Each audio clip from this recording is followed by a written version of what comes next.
here we go. That jumped in way quicker than I thought it was. All right. Jeremy Knight with the Knight Group with Real Broker, your favorite Austin realtor. Sorry, it's a habit of nature or nature of habit, something like that for my YouTube channel. I have a wonderful guest on today, Ian of Austin as well. We are going to talk about, and I'm going to delay him for a few minutes because he's jumping out of his car and jumping in to his studio. So thank you for joining. If you have questions or comments, please drop them in.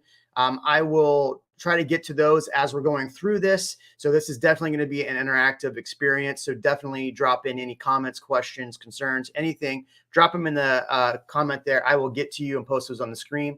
So Jeremy Knight, the Knight Group here in Austin. So I get asked a lot about YouTube, what I'm doing in YouTube. Obviously, if you look at my YouTube channel, we have taken my channel from a very little channel to over 6,000 subscribers. We have a ton of fun videos on there. And we do a lot of different things on my channel that drive business into me directly. And so creating a YouTube channel, sticking with YouTube as a platform has tripled my business. On top of that, joining Real, getting the great resources with our CRM tool in Chime with that website has skyrocketed my business. And one of the side effects is that I have increased my price point continually because of YouTube. And we're going to talk about some of the things that I've done personally on my channel to kind of get that business. You know, when you start in real estate, really, you know, you kind of do whatever you can to get business. So you're taking every piece of opportunity you can. And generally you start in a lower price point and work your way up. Now that's not the same for everybody, but for me, I started out in those lower price points in the Austin area and the outlying areas and grinded. We're closing 50 plus deals a year, but only doing about 9 to 14 million of business. This last year alone, we took that and we did almost 30 million of business. And a lot of it came from YouTube and a lot of it came from being in higher price points. So we're going to chat about that. I'm giving Ian just a couple more minutes. Ian, I'll jump you on before you jump out of your car. Ian has an amazing Tesla, so he gets to, you know, drive for free everywhere. It drives him there. So he's hands-free, but the car's driving itself, right, Ian? That's important. That's important for people to see. It's driving me. You know, I'm not, look, no pedals, nothing. It's doing what it needs to do while I'm heading home. So I am safe. I am keeping my eyes on the road, but I should be home in about 6 minutes. Awesome. Okay. So Ian is on his way home. Ian, have you seen some improvement in your price points as well, just from doing YouTube? No doubt. No doubt. Not just an improvement in the price points, but also the quality of the leads, but specifically price points is the topic of today's video. It's been incredible how rapidly they've increased. And I think it's related to how dynamic the information is when people receive it. So if you tell somebody, hey, last week this happened, this week the prices have gone up and people are putting in an extra 30,000, well, that's instant information to your buyers that are watching you live. It's huge. Right. Absolutely. And you know, people ask me how I started my YouTube channel. I started doing all the same videos that everybody else does, you know, doing the listing videos, and those are great for improving your price point. You're dying a little bit there, so I'm going to remove you. Boom. Okay. So, the reality is I started doing all of those, you know, listing videos a lot of people do, and those are fantastic videos. They're great for Facebook.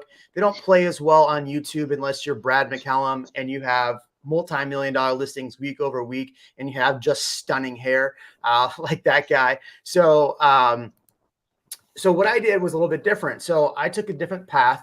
I started giving people information. What Ian is saying is also what he did as well. He's giving people information, and in giving people information, sometimes you give them the information you want them to hear. Now, with any video, you're going to attract your tribe. So the more you talk about specific price points, the more information you give on specific price points, the more you'll receive back in those price points. And, you know, if you're fun on video, it's a good way to get fun clients. I know Ian and I talk about how great some of our clients are. And it's because they want to jive with our personality. All of Ian's clients wear those really cool hats too, just so you're aware. I've had that happen. I've had people wear the hat, and it's like, what just happened? And I actually have people expect it. They'll meet me, and they'll say, "Oh, you brought the hat." I was like, "Really?" I didn't think that was a thing. So I would imagine. I don't know, Jeremy. Have you ever had anybody say, "How's my hair"? Have you ever had that? Other than me, because I adore your hair. Well, that's more of a. I haven't used that on YouTube. It was more of a Facebook thing I did. My Facebook, anytime I did a live, was "How's my hair." On YouTube, it doesn't play. So that's a good example of you got to know your audience in different platforms too, right? You have to know what your YouTube platform is and what your Facebook platform is. Tim Macy just had a really good Zoom call a minute ago, talking about using the different platforms. So. I'm still kind of giving Ian a couple of minutes here to jump in his studio, but I'm going to take you off real quick, Ian, and I'm going to start talking about YouTube, and then when you get back on. Cool. All right, here we go.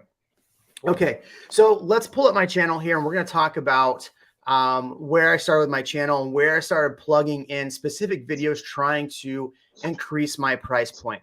So one thing that, if you're going to do on a YouTube channel, obviously, or any channel, or even on Facebook, you want to give information about specific neighborhoods. Now, if you're talking about neighborhoods over and over in a lower price point, people are going to continually reach out to you in that lower price point. Now, it's a comfortability thing too. If you don't know a specific neighborhood, you're not going to talk about it, right? So this is a good excuse for you to learn a new price point in a new area. Share that with your audience as you're learning a new price point in a new area. Show that with your audience. And so some videos that God, there's a lot of videos on here. One of the first videos that I really did talking about suburbs was this video right here, the best suburbs to live in near Austin. Now, on this video, I talked about suburbs that were in the lower price point, $250 and under. And what I did in this video is that let's see if I'll pull it up here. So let me get back to my stream. Boom, there we go. Okay. So what I did in this video is I chatted about different price points. I started talking about, here's the criteria in which I'm going to discuss. I'm going to talk about schools and drive time to downtown. But in this video, what we did is we chatted about different areas and the price points. So we talked about neighborhoods in the million plus. We talked about neighborhoods in the 750 plus, 550 plus, and 250 plus. And so what that did is it gave people a really big breakdown in different price groups, right? So I'm already planting the seed in this video by talking about higher price points. Now, the neighborhoods I talked about, I haven't worked in, did a little research and just put that information out there. So this is a great example of a small video like this, it was an 11-minute video or something to that effect. And all I did was talk about different price points. And this kind of set the tone. Now, one thing I got to tell everybody about video is that if you're doing video, it doesn't have to be spectacular. None of my stuff is very spectacular to begin with. It's just, information, right? So what the content of what you're talking about exceeds the video quality. Now, the audio's got to be there, but make sure that the content you're giving out. So if you're going to, like in this video, talk about drive times to downtown as a criteria and best schools, all you got to do, and what I did in this video, is go into niche.com, looked around the best school districts in my area, and then use that to plug in different price points. What's crazy about this video is all of these areas I've talked about, I've had clients reach out to me. And so one thing you got to do in video, especially if you're going to use YouTube, is make sure you're going to talk about areas you want to work in. Now, I get people complaining to me all the time that I don't talk enough about the East Side. Well, it's a great critique. I don't know the East Side of Austin very well, but what I did in a different video was I brought in, let's see, go back. I see you, Ian. I'm going to bring you on in just a second. On my live video. So this video right here, I did a live stream with another agent and we talked about the East Side. I've sent her so many leads on the East Side because I didn't want to work the East Side, but I brought somebody on that I knew I could send leads to. And Ian also, now that he's back, how do we get this back? Ian works in a different market than I do. Well, you know, we work in the same market, but I bring Ian onto my live streams. You know, obviously Ian's in my downline at Real. So I don't know if that's obvious, but that's important for people to know, right? That's obvious. So I brought Ian on my downline. He's dynamic in video. So what we do a lot of is talk about, you know, North versus South Austin. I'm in South Austin, but one time we did a video and people were complaining that we were only talking about $1 million videos or $1 million house. Well, what's funny is we weren't only talking about that, but there were a lot in that price range. The thing is that's what's happening. Right? Because especially if they're focused on tax rate or something, well, it just happens to correlate that in a lot of cases, lower tax rate areas, the prices are rising. That's just it's a more desirable situation for some people. And so, yeah, it increases that automatically increased our price point in the conversation. Exactly. And a side effect of that is that some of those neighborhoods that I spoke about on there in the Dripping Springs area, I've gotten calls from people about those areas. So when you're doing YouTube and you're doing video, whether it's on Facebook, Instagram, or wherever, do your videos based on where you want to sell, right? If you just want to niche down and be one South area, now that's not going to play very well on YouTube because your subscriber base is not going to be there. But you can be creative and bring on other agents that cover those areas that maybe you don't want to work in, like I brought on Ian. And Ian, how many leads have you or are you closing because we just started doing this in the last month? Oh, seriously? Actually closing, I'm working on 5 closing in the next couple weeks. Closing, not just that I'm working on, which is incredible. And those aren't just in a low dollar price point. They're in all over price points, right? Yeah. There were maybe 2 that were a lower price point, but most of them were upwards of $450. Okay, perfect. Which is good. Perfect. So another thing, and so Ian came to me one time. We had a conversation about, and this is why kind of this video I thought would be a good first start for a video. Is Ian asked, I'm in a lower dollar price point, it seems, because of my area, but I want to raise my price point. And I said, well, what was it that I told you to do for your video content? Well, you told me to stop focusing on lower dollar prices, and it really does ring true. So one of my popular videos is best ROI. Okay. Right. And what's interesting is that I had a lot of people coming in, a lot of leads, but when you're talking ROI, you're generally appealing to investors. Right. And investors, while they're getting a return on investment, they're looking for something particular. Right. Without being too straightforward about it, they're looking to save money, not spend money, I think is the way to say it. Right. So I stopped focusing on, well, these taxes are 100% the most important because your ROI will be high. It's more, let's focus on what people are looking for in houses and in neighborhoods. And sure, I can throw a blurb about taxes, but let's not make that the primary focus. Right. And that's one thing my wife gets mad about, is because I'm the person that talks about taxes, because taxes in Texas are so high. She's like, you got to stop going so hard on the taxes. So we got to sell homes at some point. I'm like, well, I mean, at some point I just want people to know what's going on. But here's a video that I did, best rated places to live in Austin. Now, this was one of my worst videos as far as quality goes. I had an editor do this, and the color is all over the place. But I said I had to put this video out. But in this video, I talked about 3 of the neighborhoods I talked about were all like $1 million plus neighborhoods. And guess what has happened since this video, Ian? I'm going to assume that you're getting clients that are looking, and whether they're looking for that neighborhood or they're looking for something similar, they're reaching out to you because you have that presence when people are searching. So I really talked about how much I loved 78704, the Zilker Park area. I've closed recently 2 properties totaling $5 million. That's so awesome. That's so cool.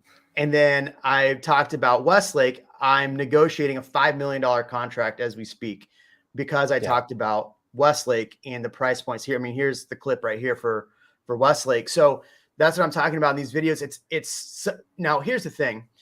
If you only talk about those price points, then you will only get those buyers. So it is smart to still talk about other price points, unless you want to be just a luxury person. Then bring agents on from other, I mean, it does not hurt your channel to bring agents on in a luxury market. It does not hurt you because they're coming to you for information. You're just saying, hey, look, I have a great source as well. And 9 times out of 10, instead of contacting the other person, they contact you first. So, I mean, what do you think about that, Ian?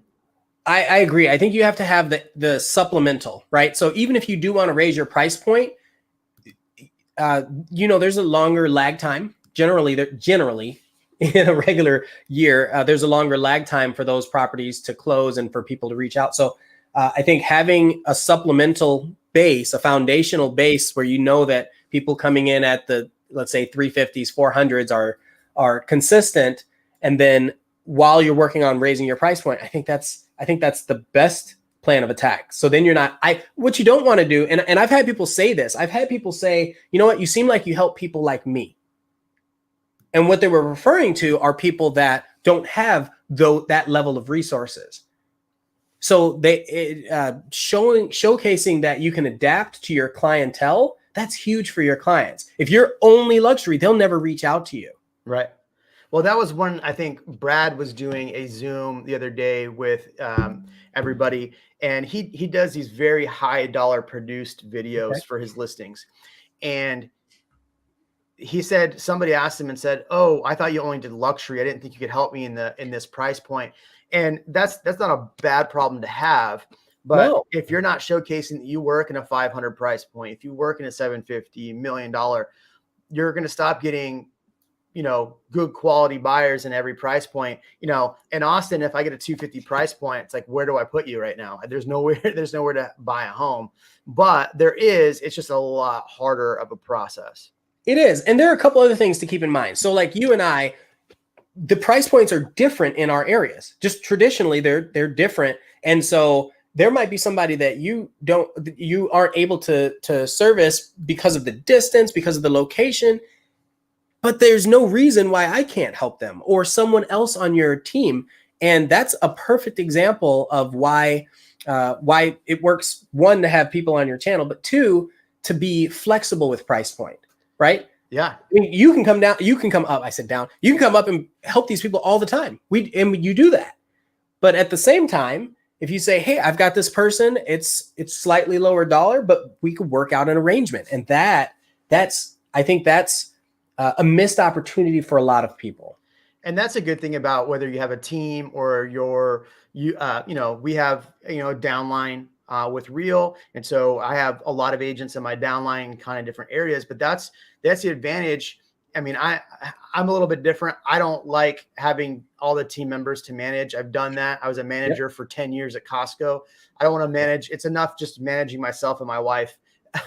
But when you bring over good quality agents and you can talk about these price points and somebody goes, oh, I want to help you in that price point. You go, oh, great. Let me have you meet with Ian. And so Ian's on my channel quite a bit. I just brought over Kevin Knight. And so now Kevin's been on my channel. There's another girl that's coming over. She's on our channel tonight as well. We're doing a live stream. So catch our live stream tonight if you want. On my YouTube channel, we're going to try to figure out how I can stream it to Ian's channel as well. But just YouTube my name, Jeremy Knight. You'll see the live stream on there. So you can see what we're doing and talking about those live streams. But even on those live streams we talk about price points all over. And we get a lot of questions about different price points. But the more you don't pie hole yourself. Is that right? Pigeonhole. Pigeonhole. Like pie hole. Yeah, the wrong one. As long as you're not pigeoning. I mean, if you want to pigeonhole yourself into just a multi-million-dollar agent, then do that. Now let's. You got your screen up there. I'm gonna pull up something on mine real quick. So this is a video I did. Most expensive Austin luxury home tour. Now. All I did is I talked with the agents and said, hey, I want to put you on a video of mine.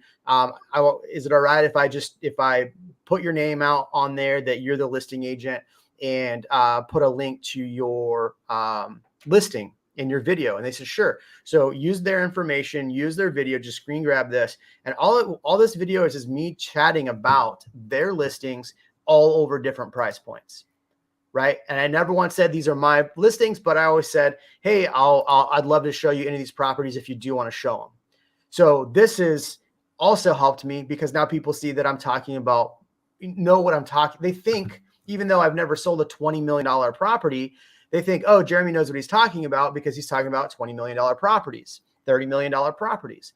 So you don't have to be the most confident in that price point or feel like you know the most, but partner with somebody else that's a good quality, high producing agent in those luxury markets and do videos like this. Maybe do a walkthrough video on like a live video on Facebook or your Instagram. Both of those are great opportunities to talk about those. Now, the more you talk about those on your Instagram and your Facebook and you do your lives or whatever you're going to do for that content, the more you do it, the more it sticks in people's minds that you do these price points. Now, I'm not a flashy person. I don't have all the gold chains, watches, fancy suits, but that's my personality. If you want to do that to show that you're luxury, that's totally fine.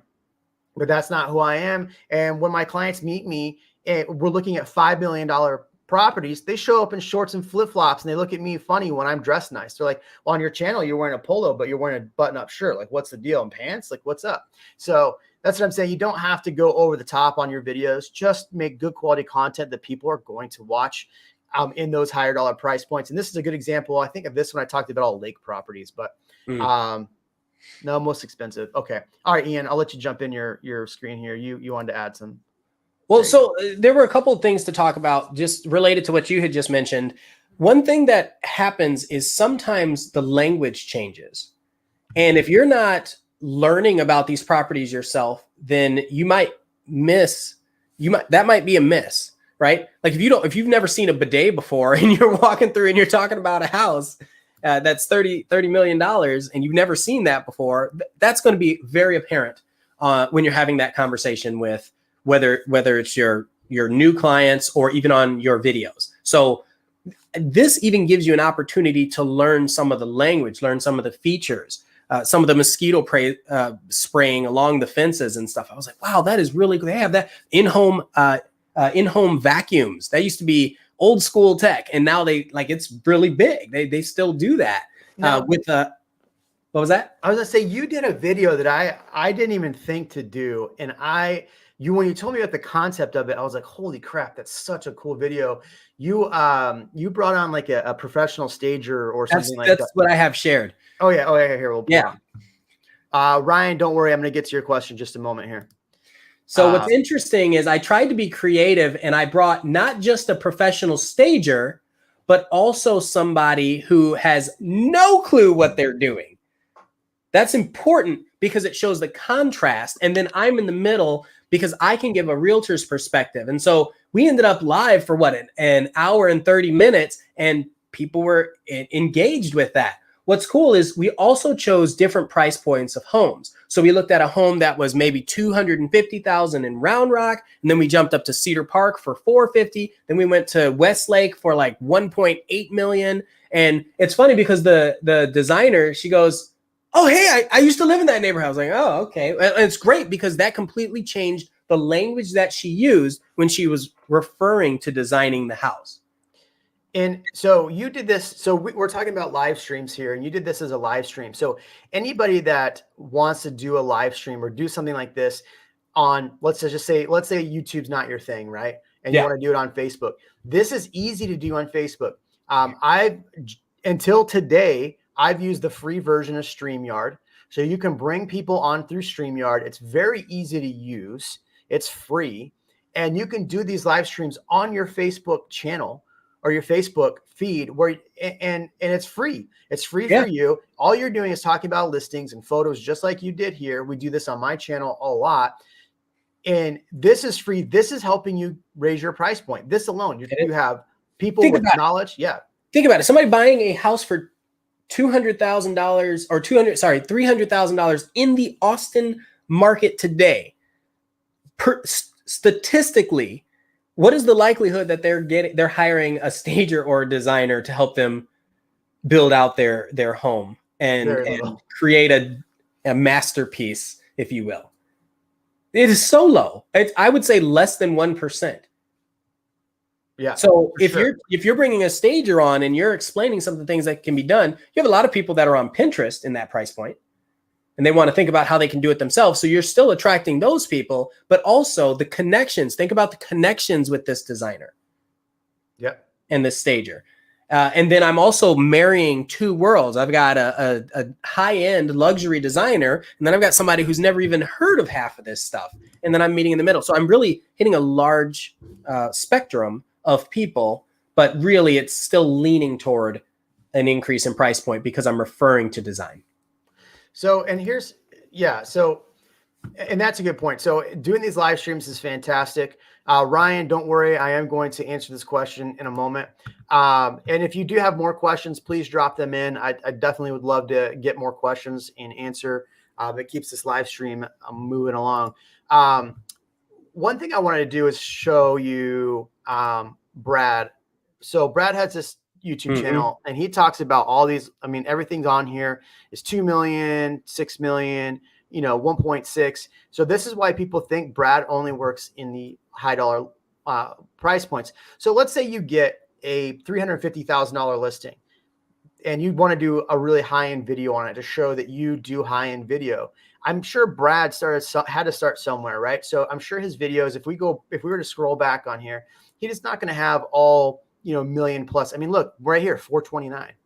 But look how good quality that thumbnail looks. And look how great that looks. Now, if you think about this, if you let's say you do a $350,000 listing or even $150,000, depending on your market, and you paid somebody to help you do a high-end quality video and you put that out, and whether you put it on Facebook, YouTube, wherever you're going to put that out, people are going to say, wow, that's high for a $150,000 home. That's high quality, right? And so what they're going to do is, number one, they might call you to list their house because like, wow, that was impressive. Number two, they're going to say, well, wow, this person's super professional. And so I definitely want to work with them. And you're going to increase your price point by just doing high quality video. Now, you don't have to spend a ton of money, but it is worth it. Sometimes the money you spend, you got to do the math to see if it makes sense to, that you're going to raise your price point or get up there. But yeah. So what do you think about that, Ian? So Brad is in a unique spot. Brad used to work on production quality video, and he was in the music scene, right? So him and then who else? Brad and then Matt Leonetti. Like he used to be in the music scene. So these people, they have experience doing that. And so you have to think, what are your resources? Do you want to lead with profit first, or do you want to lead with the aesthetics of it? So Brad, he got it real clear what he wanted to portray to his target market, and then he just does that consistently. So he started with high quality video, and not started, but mostly his videos are they're phenomenal. They're well edited. They have a lot of variety as far as the visuals. The sound is on point because he used to be an audio engineer or something. And then the houses are all mouth-watering. Yeah. That's it. That's important too. All the houses are mouth-watering, and he's an entertaining guy. He's very dynamic. He showcases sometimes the areas around it, and then goes to the house. He's like, let me bring you into my world. That's kind of how it feels when he's talking about the video. And like, let me show you. Come on, and let's look, because that's what you're doing with your clients when you meet them. So he's just taking his personality, making it shine on camera, and making you feel like you're part of that. Right. And so, for somebody that's saying, well, I don't have any listings in that price point, what is stopping you from calling an agent in your market and saying, hey, look, I'd love to shoot a video at your listing. I'll promote you. I'll put you as a listing agent on there. We'll walk around and we'll talk about this expensive listing. Now I get it. We're in post-pandemic time frame, so it's a little bit harder. And that's why I was doing those videos on my channel. Instead of going and meeting an agent, I was taking their B-roll, taking their B-roll and making videos about their videos. So it's not me walking through there. So once we get further out of this pandemic, I will do that. But that leads to Ryan's question.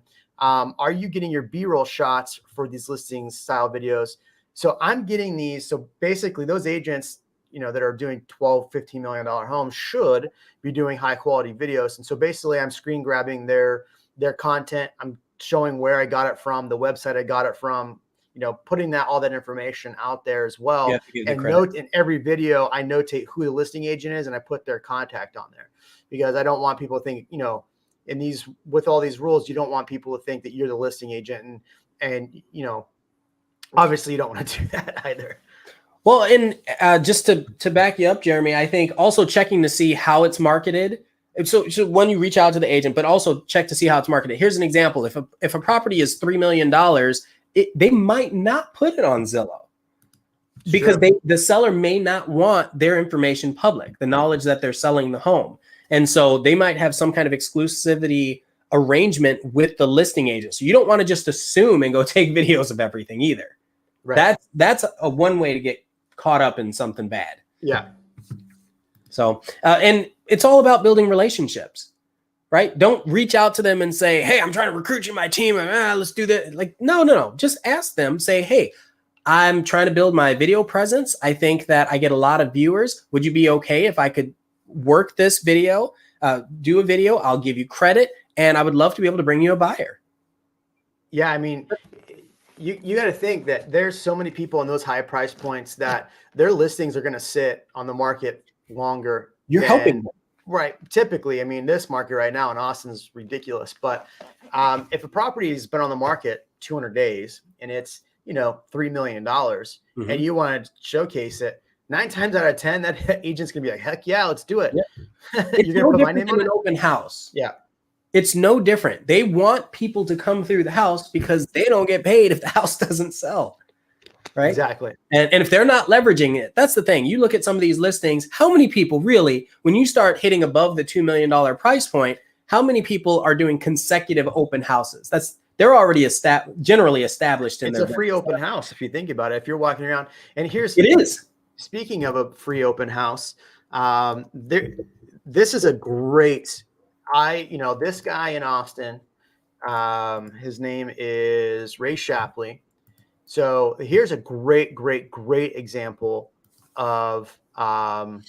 Here's a great example. So this guy, all he does is, he'd walk through new builds, and he would talk about. I mean, look at his videos, like 1.2 million in Lakeway. Let's go to his videos. Now, I'm sure he had something with some of these builders, because 151,000 views for Saratoga Hills. So some of these builders had to have been paying for some of these views, because you could still do that. That's one thing you can do on YouTube as well, is pay for click ads. You can do, if you don't have the audience yet, definitely consider that. But here's what this guy does. All he does is walk around and talk about the neighborhoods, drives through the neighborhoods, talk about the neighborhoods.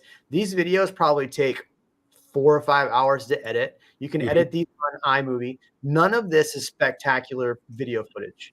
I mean, that turn was terrible. Like I could rip apart this video all day, but who's not ripping apart this video is people that are consuming this, wanting the information about this neighborhood. And guess what? I talked to this guy quite a bit. His business is on fire, and all he does is do these little videos like this. This is a 21-minute video. That's such a long video, but putting this on YouTube, now you can put this on Facebook and run ads on Facebook on this as well. 21 minutes is a little long, so I'd edit it down to maybe 4 or 5 minutes at most. But for YouTube, 20 minutes, it's killer. So that's what I'm saying. People get so caught up in doing video and how they should do their video. This guy's got an iPhone and a Gimel and is walking around talking about a $1.15 million home. Yeah. And this guy's doing a ton of business, and he hasn't actually put out a video in, I think, 6 or 8 months. 10 months ago was his last video. Or wait, 6 months ago was his last video. Yeah. So I was just So for everyone that thinks that this needs to be some complicated thing to do video, make it as simple. The start of my YouTube channel was so simple. It was literally iMovie, my iPhone, a Gimel, and a little speaker that those little Rode speakers that you plug in right here. That's as complicated as my setup was. You're talking about $400 worth of equipment and free iMovie. I love free, by the way. I do everything as free as possible. I'm gonna give you some tips. Check this out. I like tips. You ready for this? Yeah. Oh, I was gonna show you something first. Let me show you. Okay. All right. Before we go, we'll talk about that one too. These are all cell phones. They're all cell phones that I've gone through, or I ended up buying for maybe $100, $50, and they're all. Every single one of them does 4K video at least 30 frames per second. Half of them do it at 60 frames per second.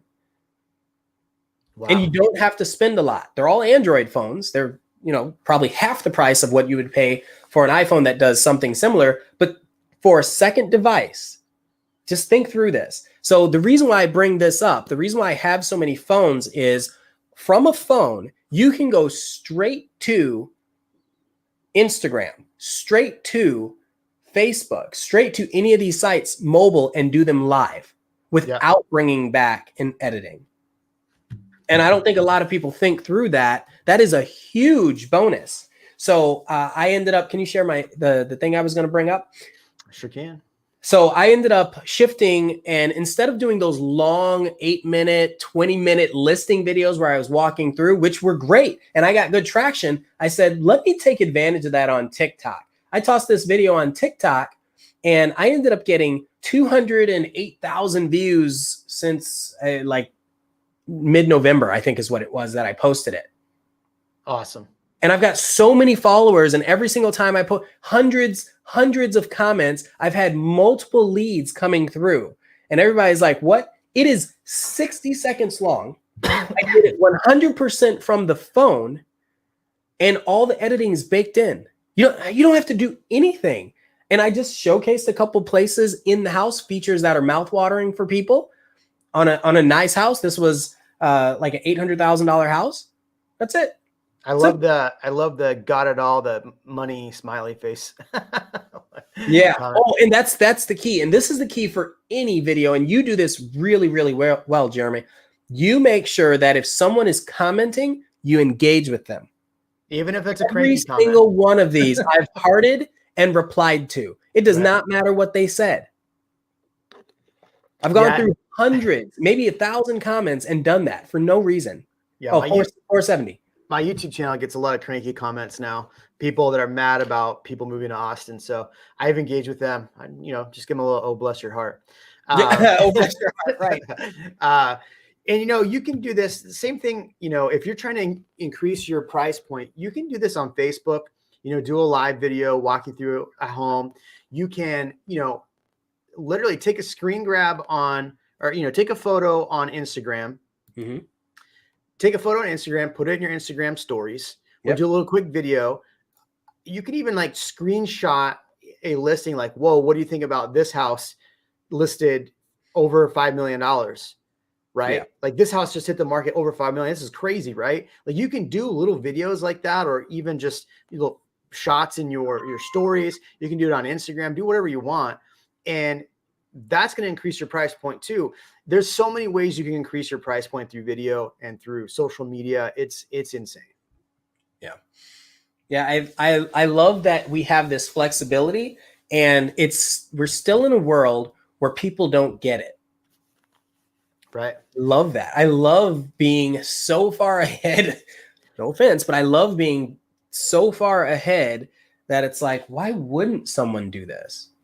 Well, here's the thing is I think people, they see YouTube channels like this where to move to Austin channel, right? Yeah. And you see this guy's got 14,000 subscribers and you think, oh, That's intimidating. I can't get 14,000 subscribers. You don't need 14,000 subscribers, because the thing is, he didn't start anywhere with 14,000 subscribers. He just started doing walkthrough videos. And over time, a lot of this, if you want longevity in your career, do YouTube, because you're going to continue to have longevity because these videos are out forever. One of the things that propelled my YouTube channel is that when the pandemic hit, instead of crying in a corner, I just started putting out videos. I put out not high dollars, but videos talking about high dollar areas. I talked about just everything I could talk about. and my channel exploded from there just because I was talking about stuff when people were sitting at home. And now I knew this stuff was going to take for, a while to kick up. And there's videos that I'll look at on my YouTube channel. I'm like, how the hell does that have 15,000 views? I looked at it a week ago and it had 2. Like, so just keep in mind that the content you put out may not, everybody wants instant gratification, right? You want to put that video out there. You want to get the likes, you want to get everything. If you're going to do it on YouTube, just know it's going to take a while. It's a slow burn. If you're doing it on Facebook, it's a little bit quicker of a burn. You'll get more engagement. If you're doing it on Instagram, you're going to get more engagement quickly, or TikTok.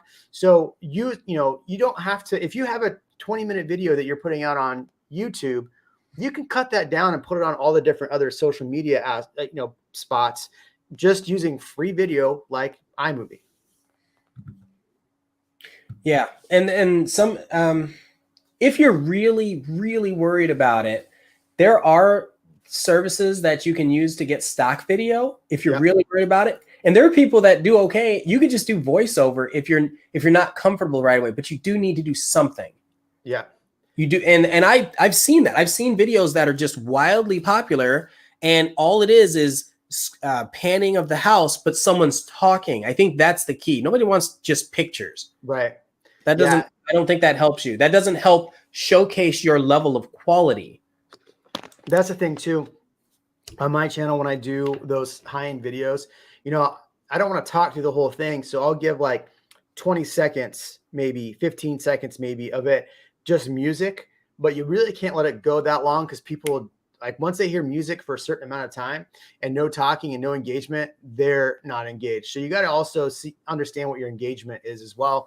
And posting pictures of, I posted a picture on my Instagram of a $5 million home that we showed, and people are like, whoa, that's a crazy view. And there's a lot of comments on it and a lot of likes and stuff on the back end of it. So there's ways to increase your price point without even having to be super technical. And I think that's where people kind of get in trouble when they're trying to think about videos. They think, oh, it has to be perfect.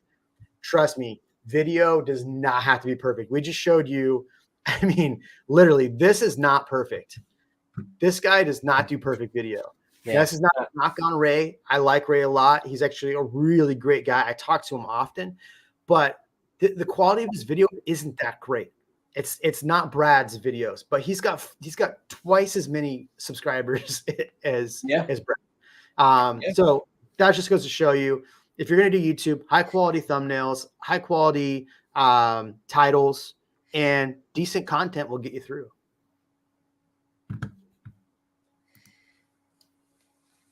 Yeah, I think it's I think what a really important part is that you said the thumbnails. I think you're on fire with the thumbnails, literally. I think that's underrated. So I've studied a lot of the algorithms. For me, my big thing is it takes so long to edit these videos, because I'm a kind of a perfectionist, that I have put out less content. I seriously have 300 videos that I have a list of that I'm going to make. And then every time I'm like, oh, fine, I'm going to work on this one. Jeremy already put it out. It's so frustrating, but at the same time, it's kind of motivational, right? We work together, and it's like, I need to do that anyway. But all that to say, the thumbnail is probably as important as the video, as having good content. It's crazy, because if people see these thumbnails, they have to have a reason to click on it. And so I'm still working on my improving my thumbnail, but I think that gets the views, and then your content is what increases the confidence that people have in you. Well, and that's so for anybody that's wanting to do thumbnails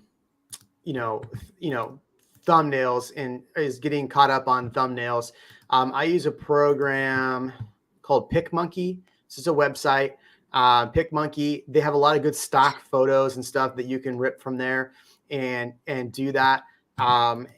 But thumbnails are what Ian said. Thumbnails, if you don't have good thumbnails, you can do okay without decent thumbnails, but the better thumbnails you have, it is going to drive more people to your channel. I mean, here's a good example. I have, let's see if I can pull this up.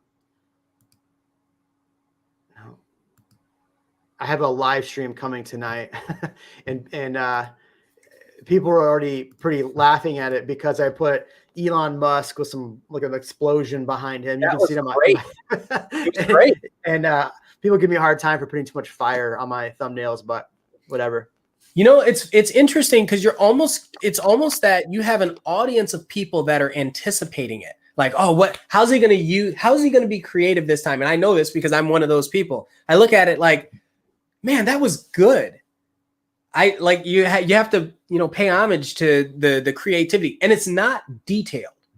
That's the other part. So you mentioned that it doesn't have to be crazy, but it's the subtle things. Like there's a little bit of fire on this thumbnail, but it's still fire. It's fire. Still you. See if I can find it on my Facebook page. Yeah, it's good. The personality. I think if it's just a talking head video like this, being able to showcase that personality on a thumbnail is kind of the only way. And while we're talking about thumbnails, that applies across the board. That applies to Facebook. It applies to Instagram. It applies to TikTok even. All of these, the thumbnail is relevant, but mostly YouTube. Yeah, so here's here's a thumbnail I did. We're doing a stream tonight on, Elon calling Austin a boomtown. So if you think that this took me a long time to do, this probably take me at most 20 minutes. So, and I'm gonna deconstruct this a little bit. It's in PicMonkey. You can get a picture of Austin, a stock photo of Austin, in seconds. You just type in Austin and there's one. You can change the color or whatever. That's fine. That's 10 seconds.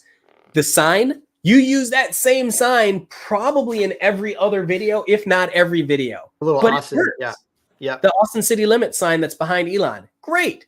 Yeah, I use it in a lot of videos because obviously I'm differentiating, my content for being about Austin. So yeah. And then Elon, you can go get any picture of Elon, and PicMonkey has a button that you click and it just removes the background. Throw a drop shadow in there. So that's 10 more seconds. So 10 seconds, 10 seconds, 10 seconds. And then if you play with the color a little bit, and then you throw in fire and you throw in some words. Now, I also noticed that you're very limited on the amount of words that you put. Yeah, if you look at my channel, I don't put very many words in I try to do is the least amount of words in my videos and my thumbnails as possible.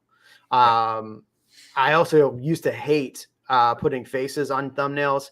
It's grown on me. I'm now team face on. So, and just to keep it relevant to what the conversation's about, it's about increasing your price point. This is almost like a cover letter for a resume. Right. When you're looking at jobs at, no offense, but if you're looking at jobs at FedEx or HEB or something, you're not treating your resume like people who are looking for a job at Charles Schwab or something like that, right? It's a different level. And so when you take the time for these thumbnails, it's just like taking the time for a cover letter. You're spending that little extra, but the quality shows. Right. Yeah. Thank you. It's true. I mean, it's true. There's no doubt. I've changed my design language for thumbnails based on the things that you've done. And we're pretty transparent about that, but yeah, you copy me all the time. It's fine. I don't copy you all the time, but I have made changes because of your suggestions, and there have been copies. There have been some copies. Well, I mean, that's fine. They don't work the same though. And that's also important too. We're different. Like we just have different styles. We have different mannerisms, and that comes off as well. So you can't just copy somebody, right, and expect it to work. That's really, really true. Hard. That's the thing that people get. It's hard-headed. People are hard-headed. It's hard to get that through to people. You have to change it some way. You can't just say, "Oh, Jeremy did this. I'm going to do it." Doesn't work like that. You have to develop your own. Well, people in our circles have done that, and it's worked well for them. I get messages from people, "Oh, I did this video. One I did was places to avoid." But guess what? Yep. I talked about places in the $1.5 million price points. Well, and you said places to avoid. That's such a general topic. Yeah. But here's the thing: and I don't know if people see this a lot, but I analyze these. I psychoanalyze them. First off, you've limited your talking at the beginning about yourself. You don't do that. right? You've limited that kind of stuff. So even if someone copies the idea for your video, it's going to be a very different video. Right. That just you can't copy it verbatim and expect it to work out. At least I hope not. I hope nobody's doing that. I think there are people that have said the same things, edited it the same, used similar images. Don't do that. Just don't do that. That's not good. I mean, be you. Like, well, here's the thing about video, and you know, whether you're trying to raise your price point or just get into video, there's people who spend too much time getting ready to get ready, and then there's people getting ready to get ready. Right. A meeting for a meeting. Yes. Yeah. And then myself, who just started doing video, and that's why Tim kind of chuckles about how I did videos, because none of my stuff's polished. I just started putting out content, and it didn't have to be great. I just was putting out content. And so that's one thing, is watch as many people as you can, watch their mannerisms, watch what they do, and then take all that, compartmentalize it, and do you. You don't have to do what other people are doing. And don't. But there are things I watch other agents do that I hated. I'm like, oh God, I would never do that. And so it made me go, okay. And I remember like times where I was starting to do that. I'm like, oh no, please don't do that, Jeremy. You said you didn't like that. Don't do that. And so that's where my stuff's a little bit different. So to your point, yeah, it makes a huge difference who's doing the video. So you can't just copy somebody or copy their style. It doesn't work. There's only one Mr. Beast. There's only one Ian of Austin, right? There's only one Jeremy with this great hair. Yeah, there's only one. So if I was going to copy anything, and I've told you a bunch of times, I was like, I got to pull that line out. I gotta. Which line? How's my hair? That's a good one. Hey guys, that's a good one. How's my hair? You should start doing that in your videos. See what happens. I should. You should. They put that. It'd be a point. And that's the thing about all of your content. Once you start gaining people as subscribers, the more you engage subscribers and more subscribers you'll get, the more, because the more they're engaging with you. That's like with our live streams we do on Tuesday nights or every other Tuesday night, is that there's so much engagement, and it's just because we engage with them. So there you go. Ian? I think one of the things that people often ask for is like editing times and stuff. And so I don't want to spend too much time on it, but I do want to touch on things like this live stream. You don't have to do any editing. Nope. None. It's great. And this will play back, people have an hour of content to watch. They have an hour of content. And this is the same conversation. If you're walking a buyer through your first house that is $5 million, it's no different than if you have a camera in front of you and walking the phone through the house for a buyer that's $5 million. Right. And here's the other thing too, is like if you do a live video or you do any video, you can download that video from Facebook, upload it to YouTube, cut it down, put it on Instagram, edit it through, the easiest means, which is iMovie. And you can put that video in so many different places, cut up in different ways. Somebody's going to be a consumer for that video. So great point. My best Instagram Reels video was a TikTok. There it is. Like I just copied and uploaded it. Half the videos I do are just from my my glasses, my Snapchat glasses, and it just goes straight from Snapchat to Instagram or something. The reason why I brought this up was just to talk about lives in general and to touch on your point. This only has 62 views. That is nothing. And I put air quotes around that when you're looking at other people's numbers.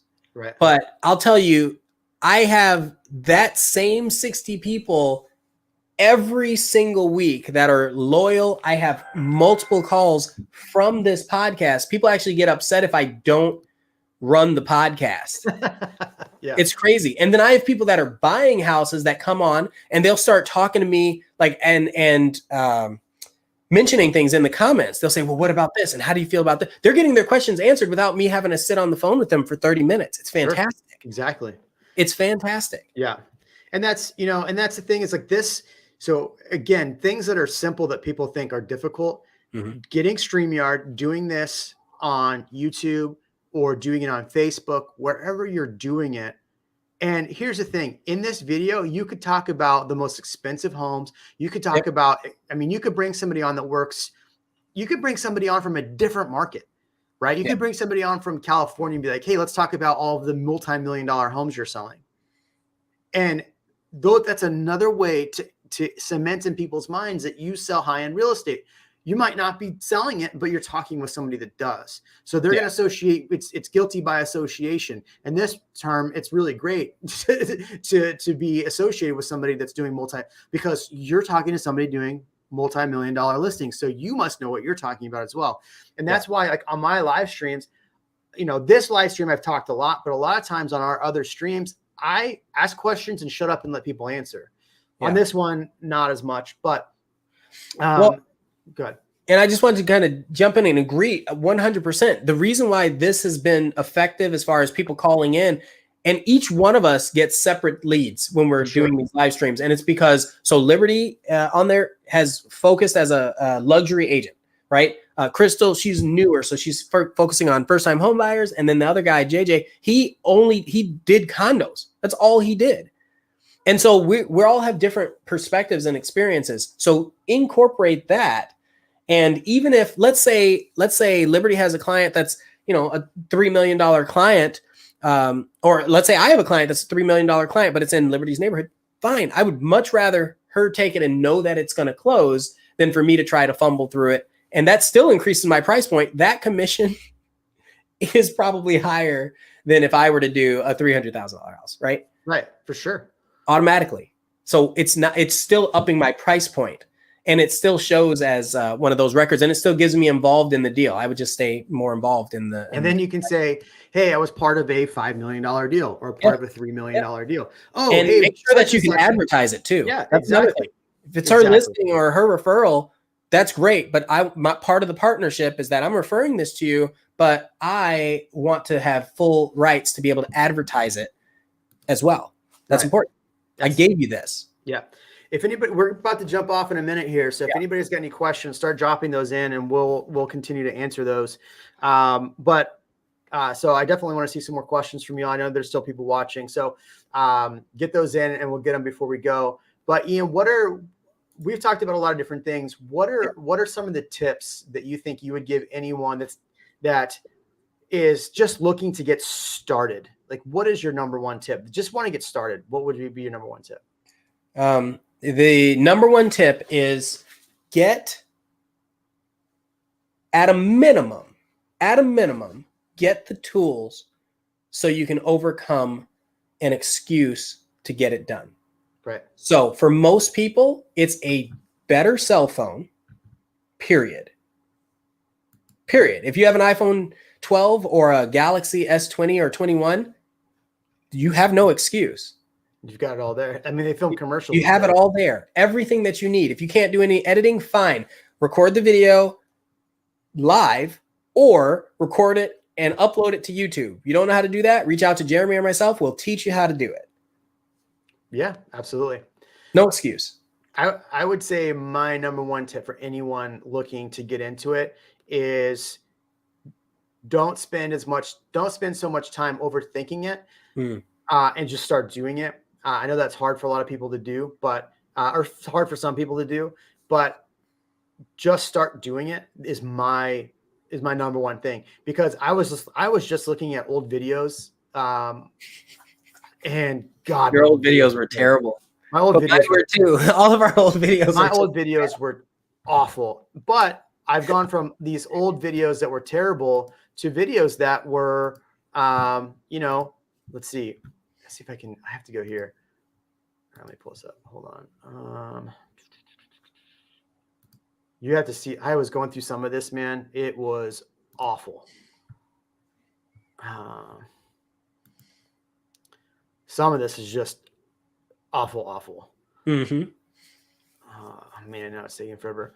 Yeah, I mean, I was doing videos of my son. People love the videos of my son, but I was watching them back, and I'm like, oh God, this is such bad. But people loved it. You know, it was just me and my son, not, walking through homes. Because I was looking at, I had some videos where people were, I was looking at who thumbs down my videos. Yeah. And hey, one thing on YouTube, people are able to thumbs down your videos. This is the same thing as any engagement. So I was looking at all these old videos like this. I uploaded it 3 times. Yeah. Some of these I had to unlist because they were so bad. Like these old videos of me talking about, like, oh God, this one. You know what? I do have another thing to mention. Go ahead. Stick with your the information that you're sharing, and don't get convoluted. Right. Don't get convoluted. And the reason why I bring that up is because when I actually have I did like a Zoom tutorial or something on my YouTube channel, and that has more videos than any other real estate. So that's actually why I don't have more subscribers, because the YouTube algorithm is like, we don't know what to do with your audience. Are you real estate? Are you technology? And that's why we're separating this out. That's why you have this channel versus your YouTube channel for clientele. Yeah. Right. And this is streamed on my real. So I have 2 YouTube channels. This is my second channel. This is all about helping people with YouTube. Granted, I'm not some crazy YouTuber like, Christina Smallhorn with 70,000, but I'm an agent who is getting a ton of leads from the content. You're probably closing more deals off of your small subset of subscribers. Sure. That would be my guess, just because they come in hot and heavy and we're in a desirable market. And that's the greatest part about video is if you have a YouTube channel and you have, tons of content out there, you're doing all those little live streams, you're doing all those walk and talks and all that, and you're just tossing it on your channel, getting some good thumbnails on there. Like people have hours of content to watch. Facebook, a lot of those live videos fall off after a while. So speaking of falling off, I had some lady falling out of a car trying to get a picture with me because I was real. It's crazy. It's surreal, but that's the level of commitment that some of these people have to you if you are helping them, giving them value. Right. It's great. Cool. All right, Ian, we've hit over an hour. Nobody else dropped in questions, sadly, but that's it. Thanks for your time. Thank you for everyone that stuck with us for an hour watching this. If you have any other questions, drop them in the playback of this video or drop them in on the Real Collective side. Ian and I will jump in and just tag us, and we will jump in and give you some info. Cool. Thanks, Ian. Thanks, everybody.